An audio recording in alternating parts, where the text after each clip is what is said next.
അസ്സലാമു അലൈക്കും വറഹ്മത്തുള്ളാഹ്.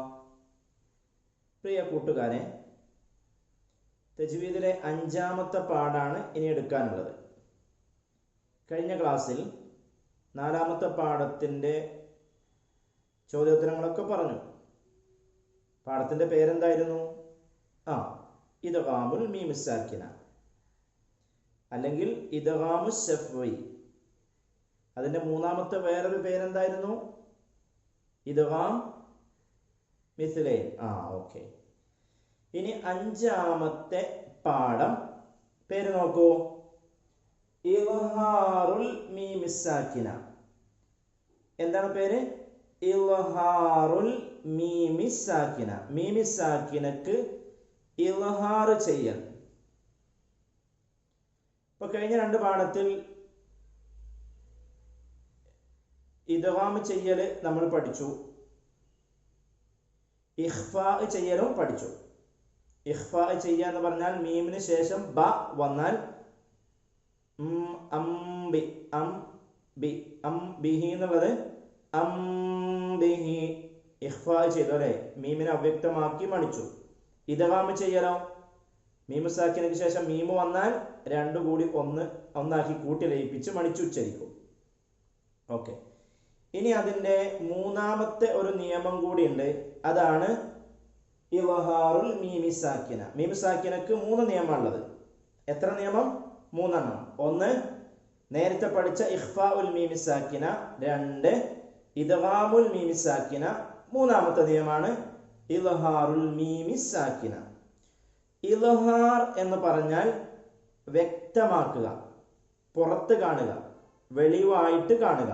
അതായത് മീം എന്ന അക്ഷരം പുറത്തേക്ക് കാണുന്ന രൂപത്തിൽ ഉച്ചരിക്കുക. മീം കണ്ടല്ലോ, രണ്ടും വ്യക്തമായിട്ട് മണിക്കാതെ ഉച്ചരിക്കുന്നതിനെ പറയാം.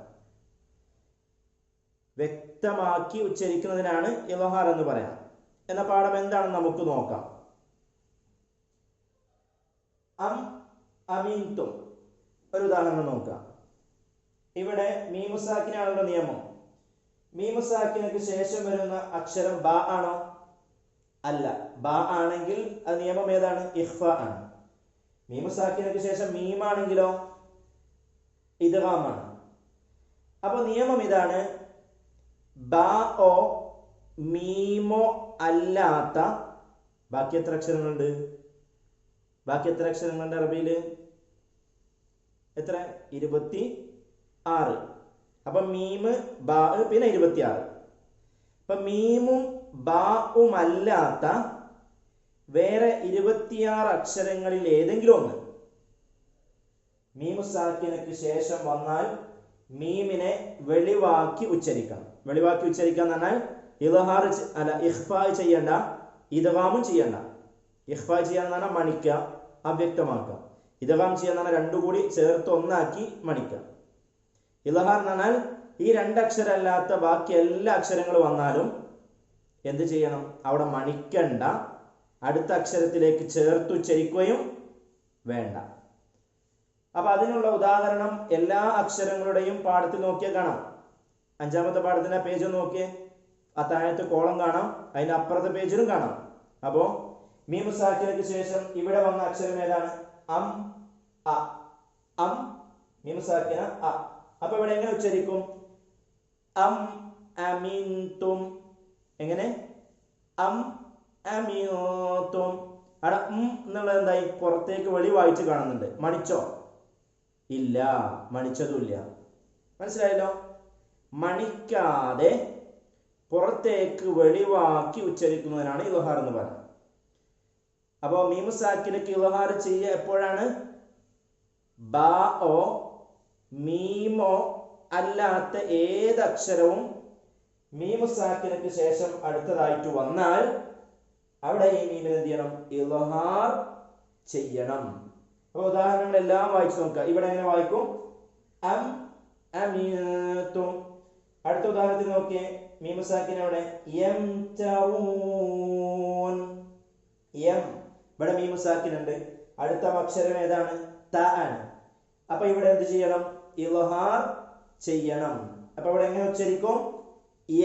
യംതറൂൻ യംതറൂൻ. അടുത്തതാണ് നോക്കൂ, ലഹും ജന്നാത്തിൻ.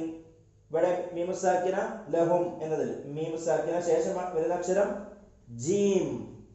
അപ്പൊ ഇവിടെ ഉച്ചരിക്കാം ഇൽഹാറാണ്. ഇഖ്ഫാ ചെയ്യാൻ പാടില്ല, ഇദ്ഗാമും ചെയ്യാൻ പാടില്ല. പിന്നെന്താണ്? ഇൽഹാറാണ്. ലഹും ജന്നാത്തിൻ. ലഹും അല്ല, മീമു പുറത്ത് കാണില്ലേ? ഉണ്ട്. കാരണം എന്താണ്? മീമു സാക്കിനക്ക് ശേഷം അടുത്തേതാ? ജീമാണ്. അടുത്ത നോക്കൂ, വംദു ഹൈസു തുഅ്മറൂൻ. ഇതിലെവിടെ മീമു സാക്കിന? വം ലു മീമു സാക്കിന വം. അടുത്ത അക്ഷരം ഏതാ? ദ്വാദ് ദ്വാദ്. അപ്പൊ അവിടെ എങ്ങനെ ഉച്ചരിച്ചു? വംദു വംദു വംദു. മീമു സാക്കിന മണിച്ചില്ല, അടുത്ത അക്ഷരത്തിലേക്ക് ചേർത്തതുമില്ല, അവ്യക്തമായതുമില്ല, പുറത്തേക്ക് കണ്ടു. ഓക്കെ. അടുത്തത് വഅംത്വർന അലൈഹിം. വഅംത്വർന അം ത്വ ആണ് ശേഷം. അംത്വർന. വദാലികും ളന്നുകും. വദാലികും വ അടുത്ത അക്ഷരം, അപ്പോഴും ഇൽഹാർ. അപ്പൊ നിയമം ഒന്നുകൂടി പറഞ്ഞേ. മീമു സാക്കിനക്ക് ശേഷം, അതായത് സുക്കൂനുള്ള മീമിന് ശേഷം അടുത്ത അക്ഷരമായിട്ട് ബാओ മീമോ അല്ലാത്ത ബാക്കി 26 അക്ഷരങ്ങൾ വന്നാലും അവിടെ മണിക്കാതെ, കൂട്ടിലയിപ്പിക്കാതെ, ഇഖ്ഫാ ചെയ്യാതെ പുറത്തേക്ക് വെളിവാക്കി എന്ത് ചെയ്യണം? ഉച്ചരിക്കണം. അപ്പൊ ഇൽഹാർ മനസ്സിലായോ? ഓക്കെ. ഇനി ഇത് മീം എന്ന അക്ഷരം 2 ചുണ്ടിൽ നിന്നാണല്ലോ ഉച്ചരിക്കുന്നത്, അല്ലെ? അം. അപ്പൊ 2 ചുണ്ടിൽ നിന്ന് ഉച്ചരിക്കുന്ന അക്ഷരമായതുകൊണ്ട് ഇതിന് പറയുന്ന മറ്റൊരു പേരാണ് ഇൽഹാറു ശഫവി. അപ്പൊ 2 ചുണ്ടിൽ നിന്ന് ഉച്ചരിച്ചുകൊണ്ട് ഇൽഹാറും ചെയ്യുന്നു. നമ്മൾ കഴിഞ്ഞ പാഠത്തിൽ ഇദ്ഗാമു ശഫവി വന്നു. കാരണം എന്താണ്? 2 മീമും ചുണ്ടിൽ നിന്ന് ഉച്ചരിക്കുക. അപ്പൊ ഇദ്ഗാമു ശഫവി. പിന്നെ ഇഖ്ഫാഉ ശഫവി എന്ന് നേരത്തെ പറഞ്ഞു. അതെന്താണ്? മീമ് ചുണ്ടിൽ നിന്ന് ഉച്ചരിക്കുന്നതാണ്. അപ്പൊ ഇവിടെ ഇൽഹാറു ശഫവി എന്ന പേര് വരാൻ കാരണം മീം ഉച്ചരിക്കുന്നത് 2 ചുണ്ടിൽ നിന്നാണ്. അതുകൊണ്ട് ഇൽഹാറു ശഫവി എന്ന ഇൽഹാറു മീമു സാക്കിനിന്റെ മറ്റൊരു പേരായിട്ട് പറയാം. ഇനി ഇതിൽ ഒന്നുകൂടി വ്യക്തമായി ഉച്ചരിക്കേണ്ട 2 അക്ഷരങ്ങളാണ്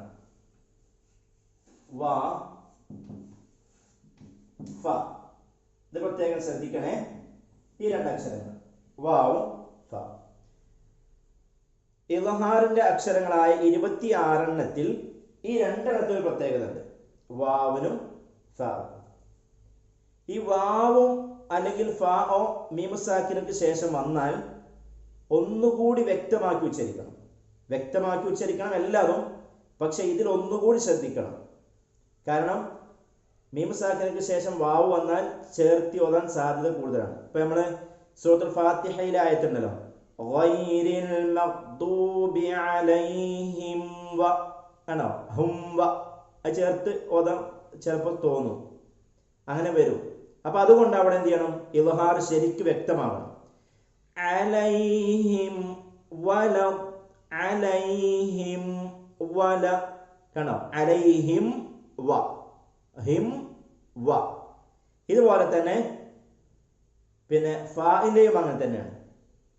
മീമു സാക്കിനക്ക് ശേഷം ഫാ വന്നാലും ഇതുപോലെ കുറച്ചുകൂടി വ്യക്തമാക്കി ഉച്ചരിക്കണം. ഈ 2 അക്ഷരങ്ങളും പ്രത്യേകം ശ്രദ്ധിക്കണം എന്നർത്ഥം. ഓക്കെ. അപ്പൊ ഇൻഷാ അല്ലാഹ് ഇനി അതിന്റെ പഠന പ്രവർത്തനങ്ങളാണ് ഉള്ളത്. അത് നമുക്ക് അടുത്ത ക്ലാസ്സിൽ നോക്കാം. കുട്ടികൾ നന്നായി ശ്രദ്ധിച്ച് ഒന്നുകൂടി കേട്ട് എന്ത് ചെയ്യാം? പാഠം മനസ്സിലാക്കാം, എന്നിട്ട് പഠിക്കാം. ഓക്കെ.